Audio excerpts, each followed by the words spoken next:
മൂന്നാമത്തെ പത്തിലേക്ക് പ്രവേശിക്കുമ്പോഴാണ് ഇതിന്റെ ലൈലത്തുൽ ഖദർ എന്ന് പറയുന്ന നിർണയത്തിന്റെ അല്ലെങ്കിൽ മഹത്വത്തിന്റെ രണ്ട് നിലക്കുള്ള ആശയങ്ങളും അതിനുണ്ട്. ആ ഒരു രാത്രി കടന്നുവരുന്നത് ഈ അവസാനത്തെ പത്തിലാണ്. ഇത് അന്വേഷിച്ചു പിടിക്കണമെന്ന് നബി സല്ലല്ലാഹു അലൈഹി വസല്ലമ നമ്മോട് നിർദ്ദേശിച്ചതായി കാണാം.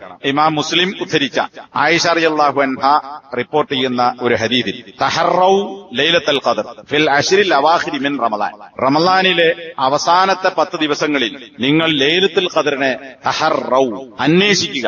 അന്വേഷണം എന്ന് പറഞ്ഞാൽ അതിന് പണ്ഡിതന്മാർ നൽകിയിട്ടുള്ള വിശദീകരണം എങ്ങനെയാണ് അന്വേഷിക്കേണ്ടത്? അൽ ഖസ്ദു വൽ ഇജ്തിഹാദു ഫി ത്വലബ് വൽ അസ്മു അലാ തഖ്സീസ് ശൈഇ ബിൽ ഫിഅലി വൽ ഖൗൽ. തഹറ അതിന്റെ മസ്ദറായ തഹരി എന്ന് പറഞ്ഞാൽ ഉദ്ദേശവും ആ ഉദ്ദേശിച്ച കാര്യത്തെ അന്വേഷിച്ച് പിടിക്കുന്നതിൽ പരിശ്രമം നടത്തുകയും ഒരു വാക്കോ അല്ലെങ്കിൽ ഒരു പ്രവൃത്തിയോ കൊണ്ട് ഒരു കാര്യത്തെ പ്രത്യേകിച്ച് ഉദ്ദേശിച്ച് തീരുമാനിക്കുക എന്നീ അർത്ഥങ്ങളിലാണ് തഹരി എന്ന വാക്ക് ഉപയോഗിക്കപ്പെടുന്നത്. അപ്പോ വെറുതെ ലൈലത്തുൽ ഖദർ ഉണ്ട് എന്ന് മനസ്സിലാക്കിയാൽ പോരാ, ആ കാര്യത്തെ ഉദ്ദേശിച്ച് അത് അന്വേഷിച്ച് ലഭിക്കാൻ വേണ്ടിയുള്ള പരിശ്രമങ്ങൾ നടത്തണം. അപ്പൊ ലൈലത്തുൽ ഖദർ ഉണ്ട്, അത് റമളാന്റെ അവസാനത്തെ 10ലാണ് എന്ന് നമുക്കറിയാം. ആ അറിവ് മാത്രം പോരാ, അത് നമുക്ക് കിട്ടണം എന്ന നിശ്ചയത്തോടുകൂടി ഉദ്ദേശത്തോടുകൂടി പരിശ്രമം നടത്താനാണ് നബി സല്ലല്ലാഹു അലൈഹി വസല്ലമ ഈ ഹദീസിലൂടെ നമ്മെ ബോധ്യപ്പെടുത്തിയിട്ടുള്ളത്.